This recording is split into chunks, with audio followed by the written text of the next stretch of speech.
tout le monde! Voici une capsule portant sur les angles adjacents et les angles opposés par le sommet. Alors, pour que deux angles soient considérés comme des angles adjacents, ils doivent respecter ces trois conditions. Premièrement, il faut que les deux angles partagent le même sommet. Deuxièmement, il faut que les deux angles aient un côté en commun. Et finalement, il faut que ces deux angles soient situés d'un côté et de l'autre de ce côté en commun. Avec les 6 exemples que vous voyez en bas, on va voir comment est-ce que visuellement on peut déterminer si deux angles sont adjacents ou non. Donc, si on regarde le premier exemple, ici, on peut voir que l'angle orange et l'angle vert partagent le même sommet, donc ils commencent au point rouge juste ici. La condition 2, ils ont un côté en commun. Alors, comme vous pouvez voir, l'angle orange et l'angle vert partagent le côté souligné en jaune, alors la condition 2 est respectée.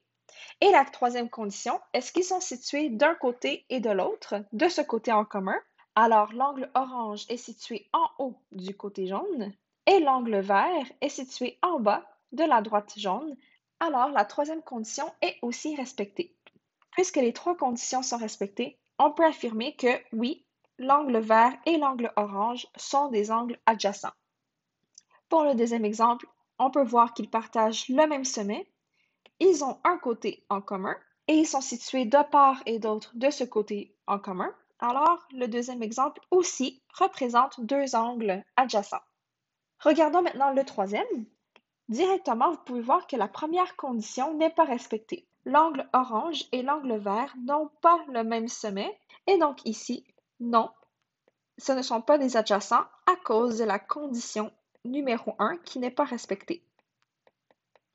Pour la prochaine paire d'angles, vous pouvez maintenant voir que l'angle vert et l'angle orange partagent bel et bien le même sommet, qui est le point rouge juste ici. Donc la condition 1, jusqu'à présent, est respectée. Condition 2, par contre, vous pouvez voir qu'ils n'ont pas de côté en commun. L'angle orange a ses deux propres côtés et l'angle vert aussi. Donc, puisqu'ils ne partagent pas un côté en commun, on ne peut pas dire que ces deux angles sont des angles adjacents. Donc, non, à cause de la condition numéro 2 qui n'est pas respectée. Par la suite, ici, c'est encore la condition numéro 1 qui n'est pas respectée, puisqu'ils ont deux sommets différents. En effet, tu peux voir qu'ils partagent un côté et qu'ils sont chacun d'un part et d'autre du côté. Donc, les conditions 2 et 3 sont respectées. Par contre, comme la condition 1 n'est pas respectée, donc ils n'ont pas le même sommet, on ne peut pas affirmer que ce sont deux angles adjacents. Il faut absolument que les trois conditions soient respectées.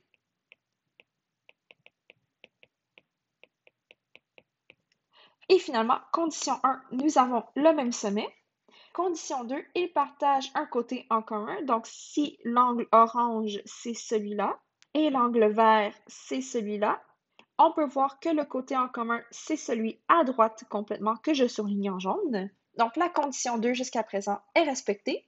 Par contre, on regarde la condition 3. Est-ce qu'ils sont situés d'un côté et de l'autre de ce côté en commun?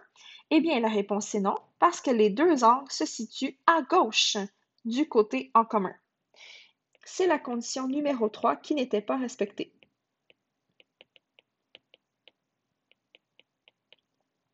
Allons maintenant voir quelles sont les caractéristiques de deux angles qui sont opposés par le sommet.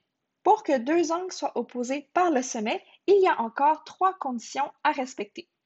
La première condition, il faut que les deux angles aient encore une fois le même sommet. Donc, visuellement, en bas, il faut que deux angles aient le même sommet, donc ils se croisent à un endroit. Deuxième condition, ils doivent être placés face à face. Alors ici, par exemple, on aurait l'angle orange et l'angle vert qui sont placés face à face.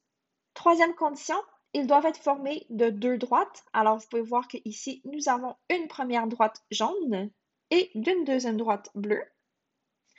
Et ceci sont les trois conditions à respecter pour que deux angles soient considérés comme étant opposés par le sommet.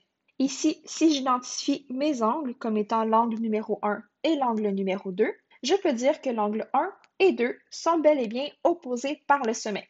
Si tu as un bon sens de l'observation, peut-être que tu as remarqué qu'il y a aussi une autre paire d'angles opposés par le sommet, notamment l'angle en haut et l'angle en bas, qui respectent aussi les trois conditions citées en haut. On pourrait donc dire que l'angle 3 et l'angle 4 sont aussi opposés par le sommet.